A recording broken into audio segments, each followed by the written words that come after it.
Thanks for listening to this timely message from Jesus Center. Find us on social media and download our free app. Also visit our website, jesuscenter.com, to find out more information and sign up for our weekly emails. We look forward to meeting you at our Sunday services and hope this message blesses your life. We're going to begin a series today called Five Gifts. Five Gifts. So you have probably not heard an Easter message like this before, but I believe that it's really applicable to Resurrection Sunday, and also we will continue this next week. And I'm somebody who has to really work at being content, because I'm kind of always the glass half empty. Like, how do we improve? How do we take things to the next level? I'm like keeping myself up at night, wrestling with those questions. And I'm always asking this question: how do we see the church, Jesus Center, go to the next level?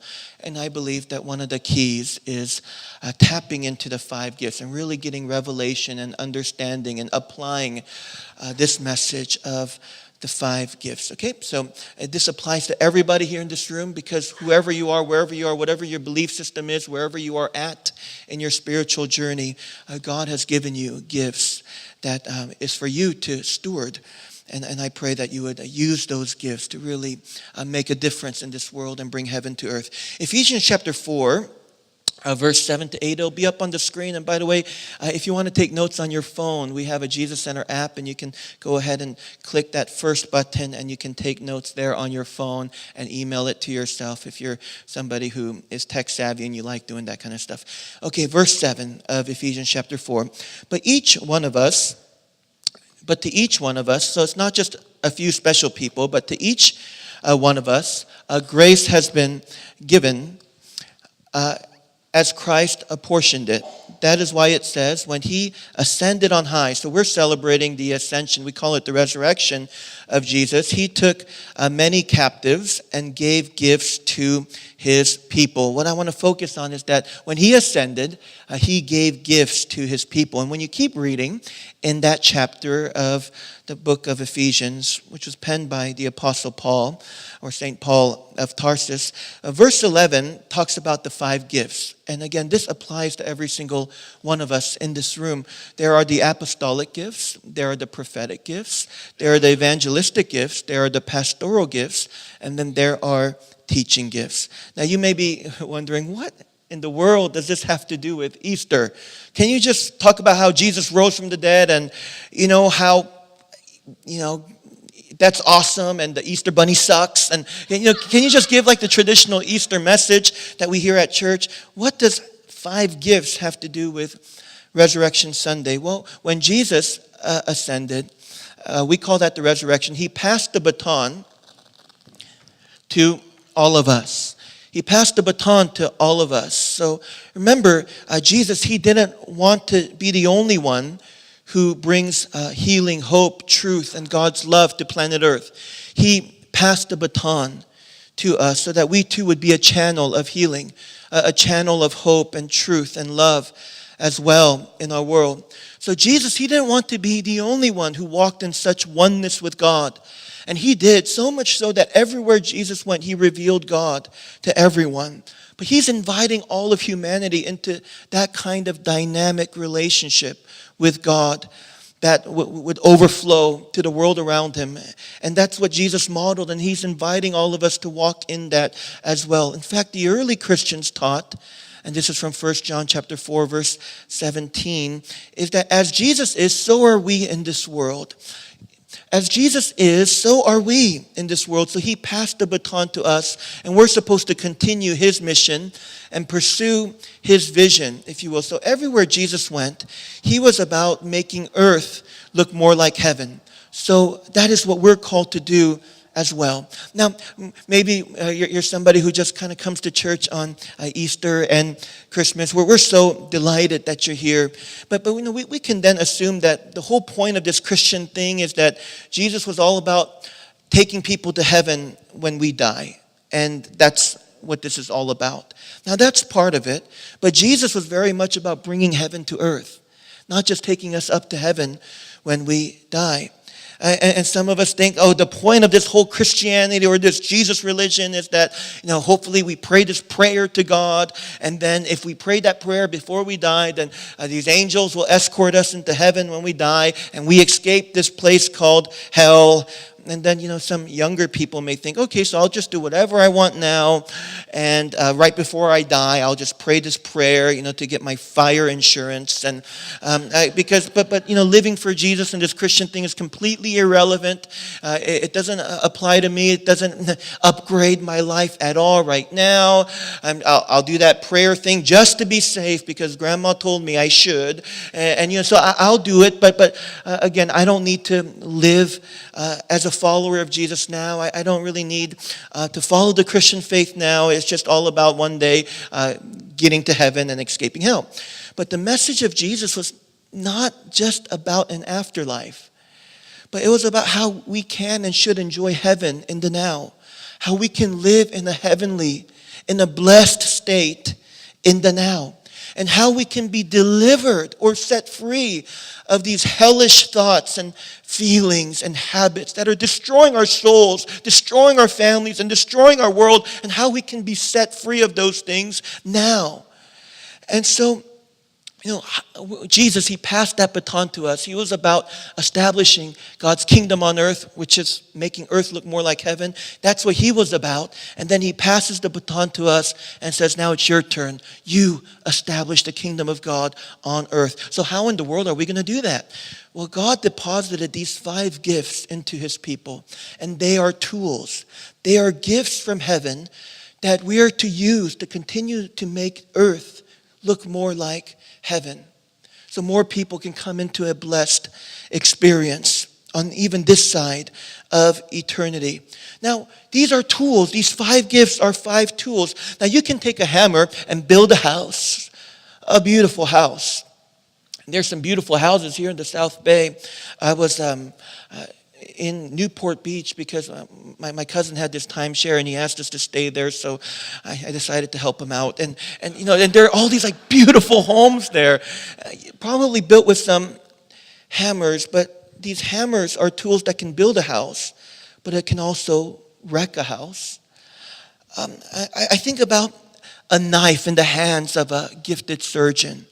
He can save a life, but you put a knife in the hands of a gangster, he may take a life. So when it comes to these gifts, these 5 gifts that we're going to talk about, you can build heaven on earth or you can build hell on earth. We can further the agenda of good and of God, or we can further the agenda of evil or the adversary of the human race.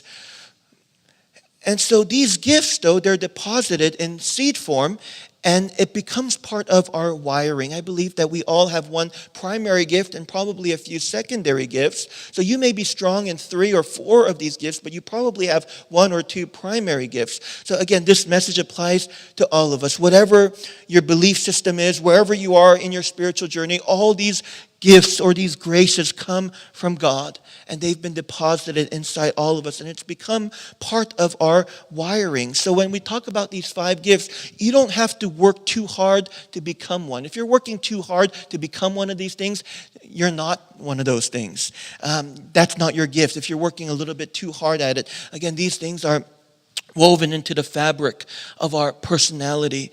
And so if you have to be somebody who tells everybody what your gift is, you're probably not gifted in that gift. If you have to tell everyone, I am gifted as a teacher. No, they should be telling you you're gifted as a teacher if you're really gifted as a teacher.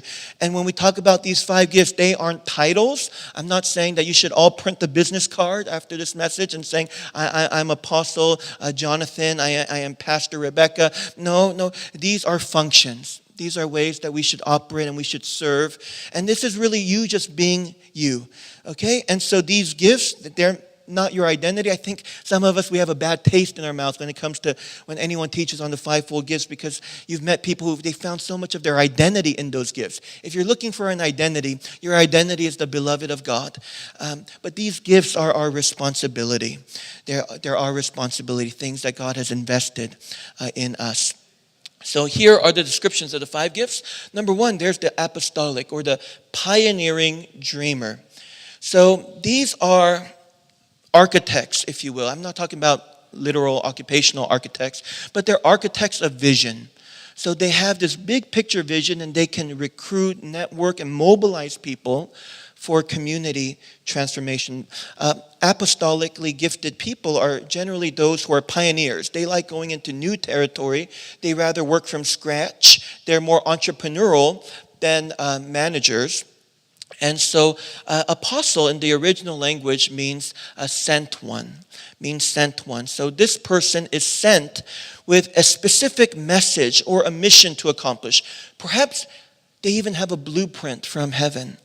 And they are movement starters, and people catch their vision and run with it. And so Jesus, he was our chief apostle. According to Hebrews chapter 3, verse 1, that Jesus is our apostle.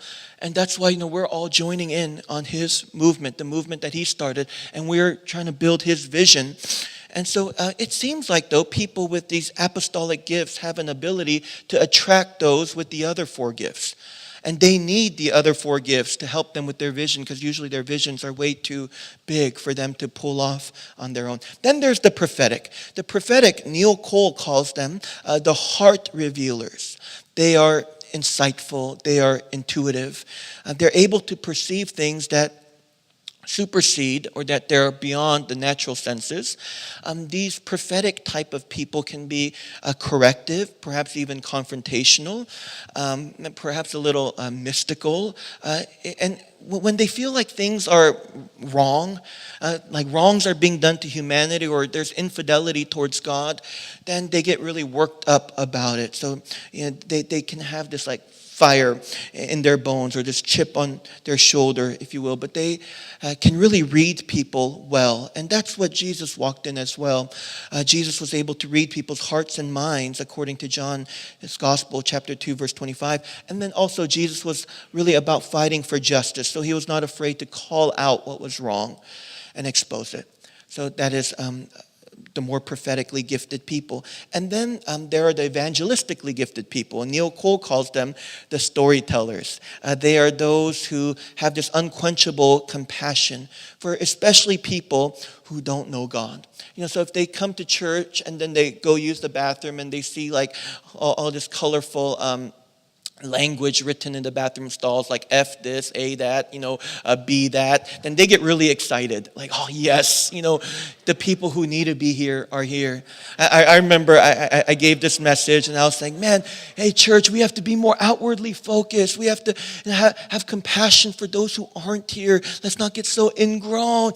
And I remember I went for it one Sunday. We called it Vision Sunday. And afterwards, my friend Jim Pittman, who recently passed away, but Jim Pittman, he was very evangelistic. Every Friday he would take a hot dog cart out and just serve it to the people at the UCLA Medical Center, and he would say a prayer for them and bless them, and even had these little scriptures and would give it out to them. And he says, Daniel, that was the best message I've ever heard in my entire life. And then I had somebody tell me, I couldn't stand listening to you. I walked out of the service thinking, Pastor don't love us.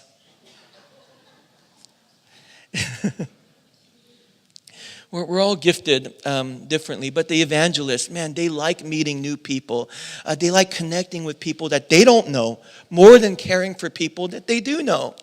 So remember, here's Jesus. He sees this infamous tax collector named Zacchaeus. Zacchaeus was hated by everybody. He was an outsider.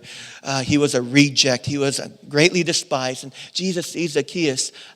He spent his life just robbing everybody. He sees Zacchaeus up on a tree. And then he looks past all of his disciples. He's saying, disciples, you figure out dinner for yourselves. Zacchaeus, I want to come over to your house for dinner. I want to spend some time with you. And that's what evangelists love to do. And then there are those who are more pastorally gifted. Neil Cole calls them the soul healers. That's beautiful, isn't that?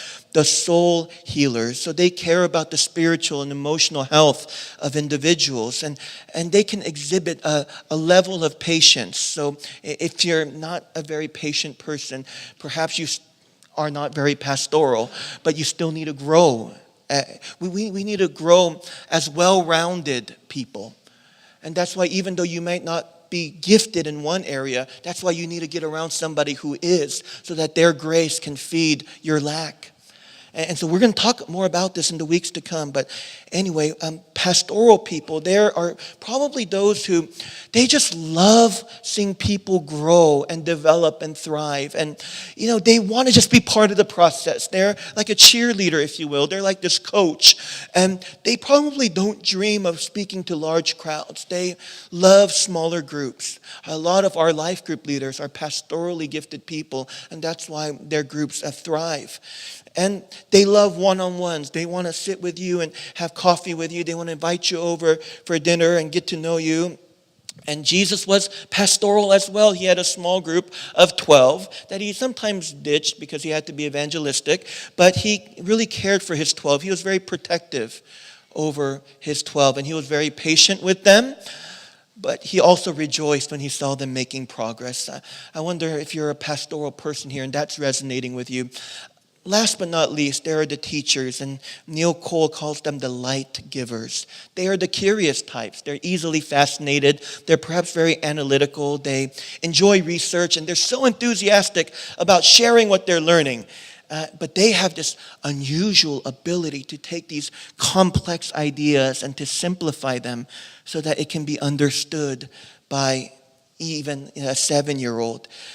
They tend to be a little bit on the snobby side or the picky side when it comes to evaluating the teachings of others, and yet they are this storehouse of knowledge. They can quote others and they can recite what they have read, but they also have fresh revelation, especially if they have a prophetic gift as well, and that's mixed together.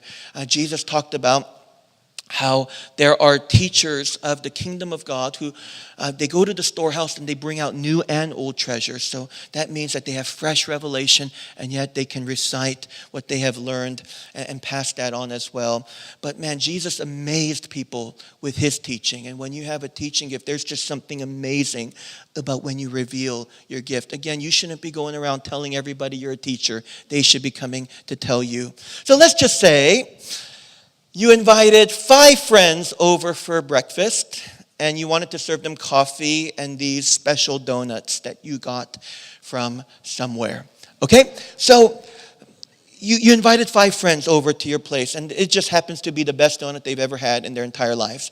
And here are how the 5 friends, so one is more apostolic, one is more prophetic, one is more evangelistic, one is more pastoral, and one is more here, they're all different gifts. They've been all wired differently by God, and yet here are the 5 different heart responses to a donut. So here's the apostolic person. He's eating his donut thinking, we should start a donut store. There has to be a way to mass produce these donuts. This should be a chain. Whole Foods, Trader Joe's, you need to pick up these donuts. Do I know any pastry chefs? And here's the prophetic person. This donut tastes really good. I think it's going to clog my arteries, though. I think there's an ingredient here that is cancerous. The shape of the donut's round. That's prophetic. If I keep eating these donuts, so will I be round. I mean, I just had deja vu right now. I once had this dream, like 8 years ago, and I was trying to eat a donut, and then it ate me.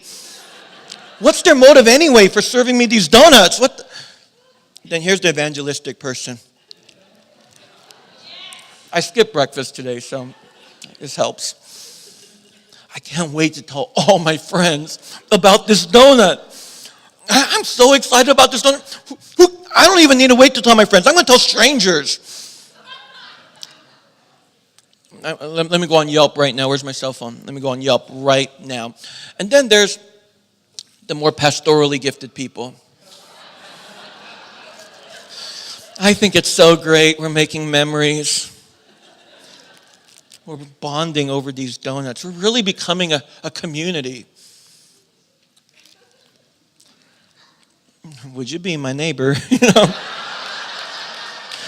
I haven't seen these friends in a really long time. It's been like 2.5 years. Man, we should really get together more often, guys.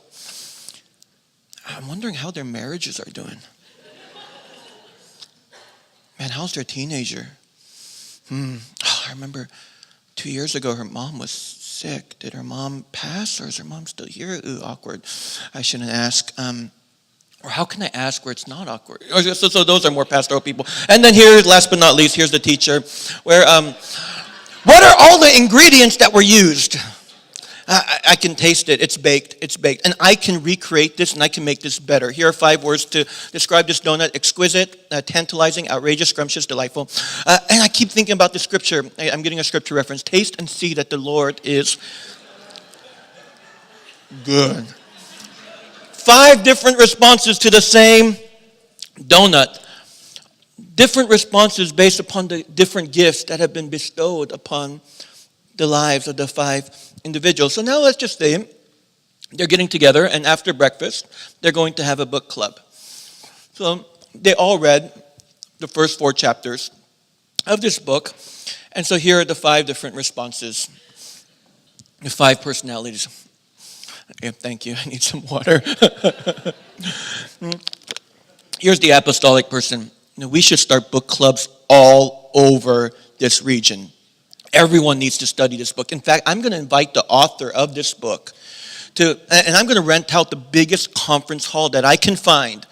And we're going to have a big conference with like 800 people and over this book. So that's how an apostolic person relates to this book. And here's the prophetic person. This book reminds me of a dream I had 7 years ago, where I saw this giant tarantula that was climbing Mount Everest, and that tarantula jumped off Mount Everest and jumped into the Mojave Desert. Yeah, it reminds me of that dream. But the book was soft. It should have been more confrontational. So now here's the evangelistic person.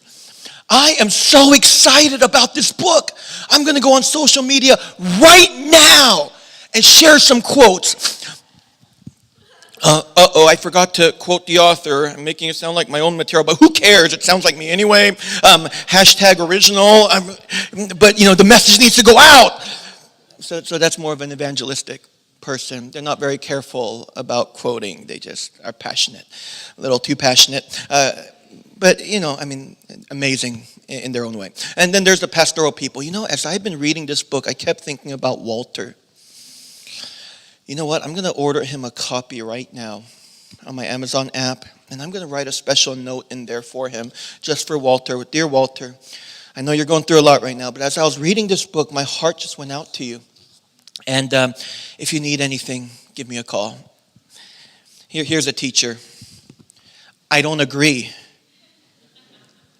It was sloppy on one point. It was too open-ended in the first chapter. It was too presumptuous in the second, oversimplistic in the third.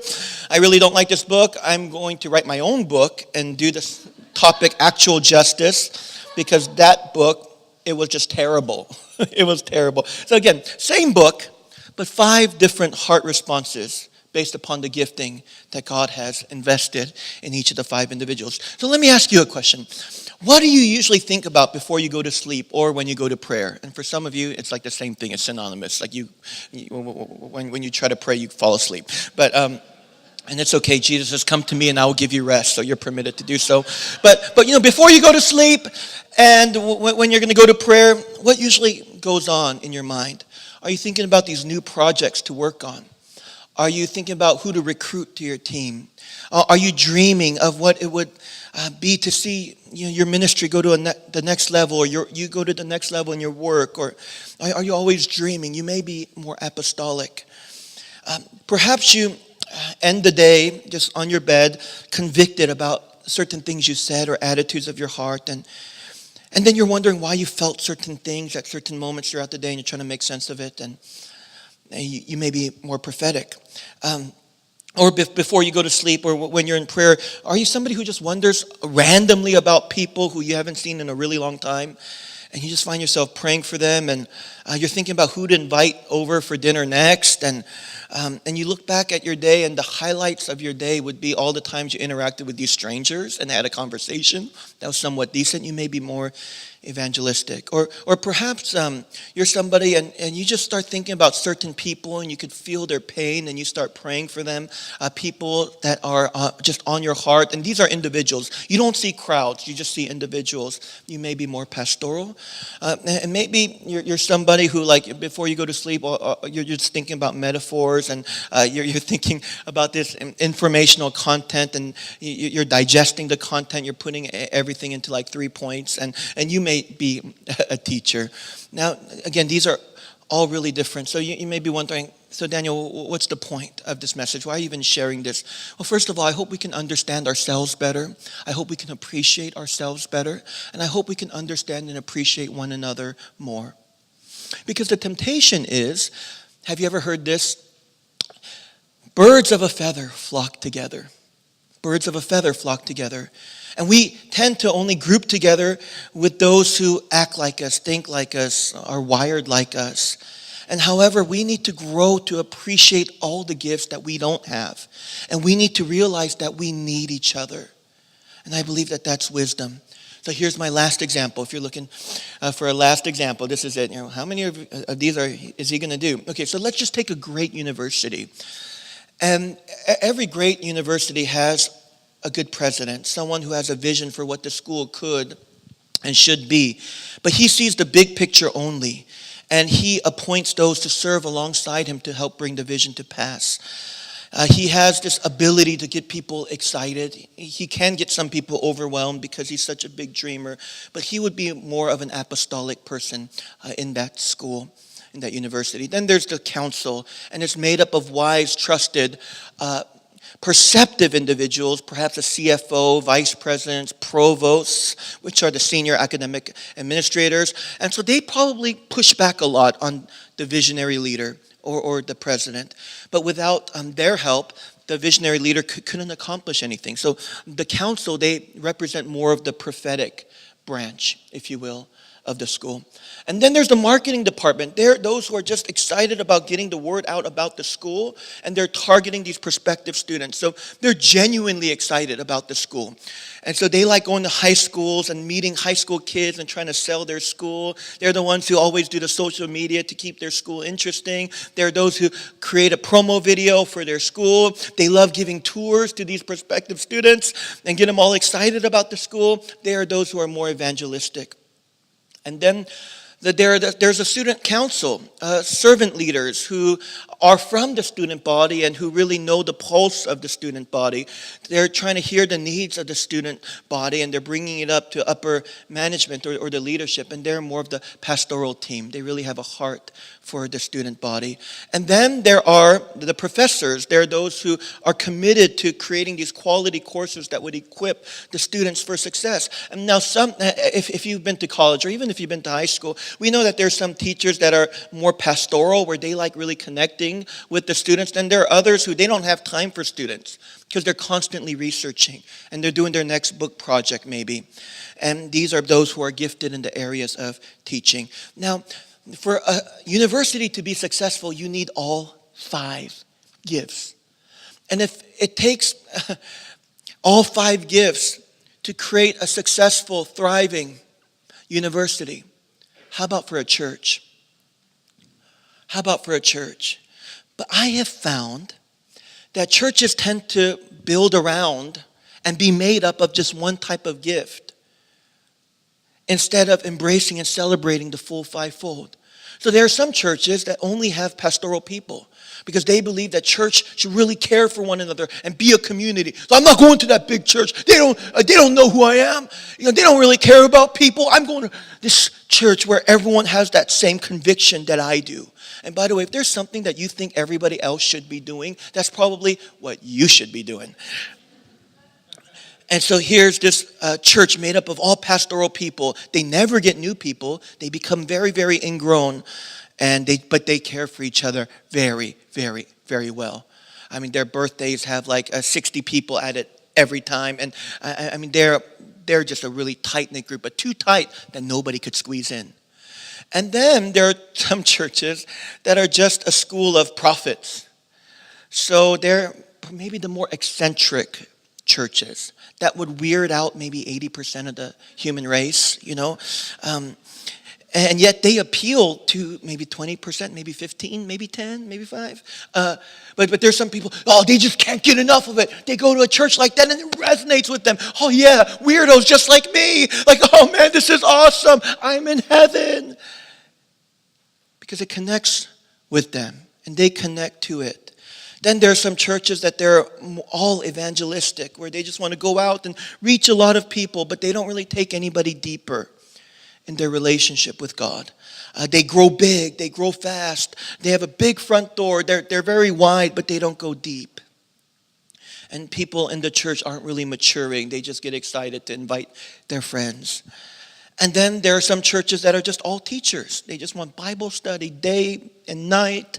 They want their pastors to give these hour-and-a-half rich, insightful, expository only Bible teaching, and they think that's the only way to do church. But the truth is we need all 5 gifts. We need to honor all 5 gifts. We need to create a place where all 5 gifts can come together and create synergy with all 5 gifts. So maybe you're a more prophetic person.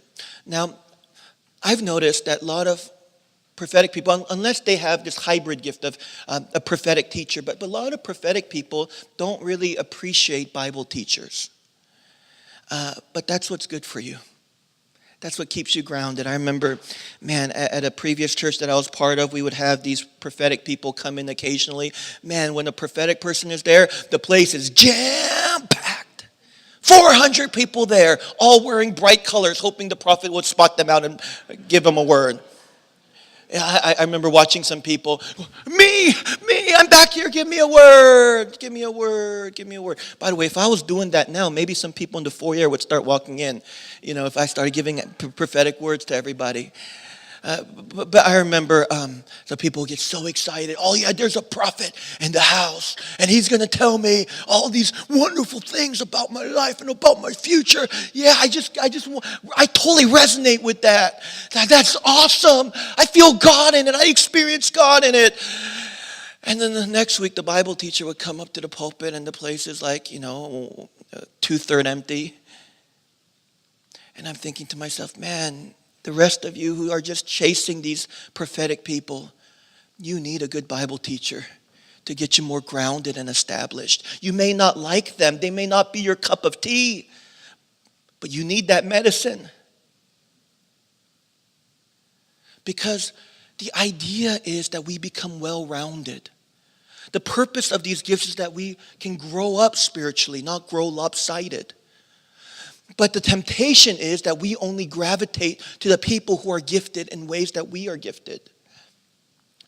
I think there's some people who are more evangelistic and they don't really like pastors. They think pastors only care about their church. So when evangelistic people get around a pastoral person, they feel like they feel claustrophobic. They feel like they're suffocating. They don't even really like church, and yet evangelistic people need a partner with pastoral people, because if you catch fish, who's going to clean the fish?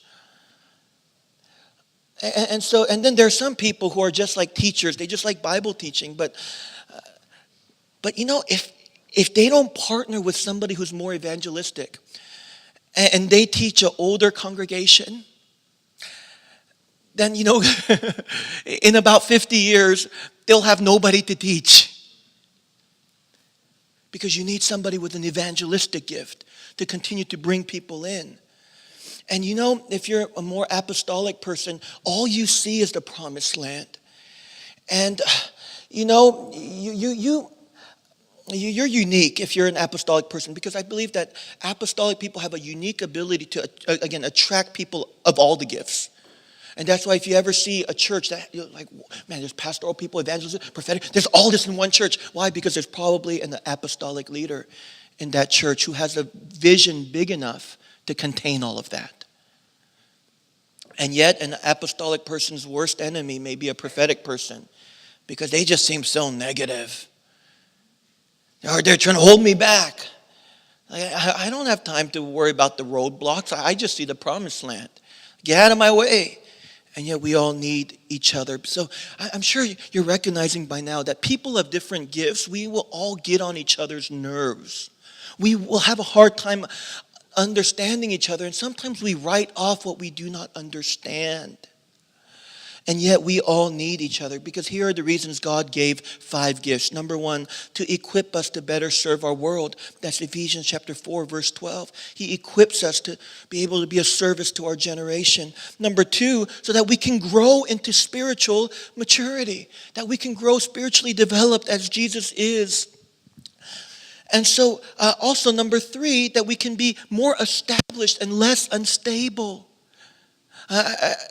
Unless we receive from the grace, unless we drink from all 5 streams, we will be lopsided. We won't be well established. We'll be pretty unstable. So again, I know I'm picking on the prophetic people. I could relate. But you know, the prophetic people, and you're just going after like the next experience, and you're thinking, man, you just need to get rooted, and you need to get grounded. You need to be taught. And then the 4th reason why we need all 5 gifts is that we need to become people of greater truth and love. And do you want a greater revelation of truth? Do you want to be somebody who demonstrates more of God's love to those around you? Well, that's Ephesians chapter 4, verse 15. We need all 5 gifts operating in the church. And you can see this is why the church was God's brilliant idea. That there will be a community where all 5 streams are flowing. I think about this kind of dates me as a 90s kid, because I am a 90s. I grew up in the 90s. But remember Captain Planet? Like they all bring their powers together and our powers combine, and they all combine it. And that's what church is supposed to look like. And we're going to continue this study next week. But hopefully as we go deeper into the 5 gifts, you'll come to better understand and again appreciate who you are. It'll be an empowering time of self-discovery. You'll see what your natural strengths are. You'll understand why you gravitate towards what you gravitate towards. But also next week, we're going to talk about some of the correlating weaknesses that come with each gift. And we'll see furthermore like why we need each other. We're all different parts of the same body. And I hope that we would become more open to receiving from the gift and the grace that's upon the life of somebody who's different from us. And at the end, we want to be these well-rounded human beings. We want to be fully developed, and we want to establish God's kingdom on earth. And I just pray, today, if you're somebody and you're not really using your gifts to serve God, you're not using your gifts to really serve humanity. You're just kind of living for yourself. I hope that today would be a turnaround day for you. We call that repentance. But I pray that today would be a day of repentance and that you would really give yourself. Again, He's given you these tools. Whether you want to hurt people with it or help people with it, that's up to you. God's given you these gifts and He's not going to take them back. But what you do with those are up to you. If you just want to bury them, that's your call. You have the right to do so.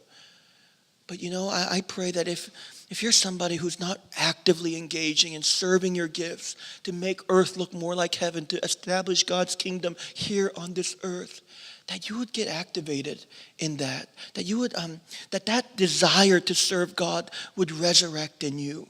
That compassion for others would resurrect in you. And by the way, it's the love of God that activates, that energizes all the gifts.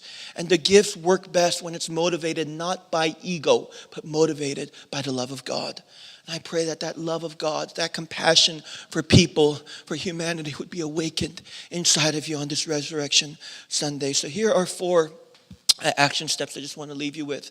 If you want to discover more of your gifts, our Fresh Start course goes into that. I want to invite you to join me on May the 4th. We'd love to have you. We would love to have you. Maybe we'll serve you the best donuts you've ever had in your entire life. May the 5th, baptism. Baptism is a way to say I'm going to die to independent living. I'm going to begin a new life, one that's in relationship with God, devoted now to the law of love. That was the law of Christ. The law of Jesus, the law of love. If that's something you want to do, you've never been baptized and you want to be baptized, you can go ahead and sign up for baptism out there in the foyer, but we'd like for you to also take Fresh Start. Number 3, join a life group where you can serve your gifts. in the life groups, man, there are some, one of the groups in particular I'm thinking about, there's somebody in the group is leading the group who's really highly gifted prophetically.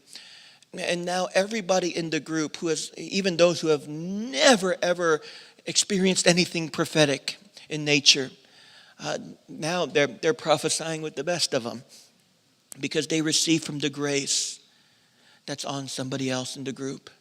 And so, man, if you're not in a life group, I would encourage you to get in a life group. And last but not least, would you come back next Sunday? We'd love to have you come back next Sunday,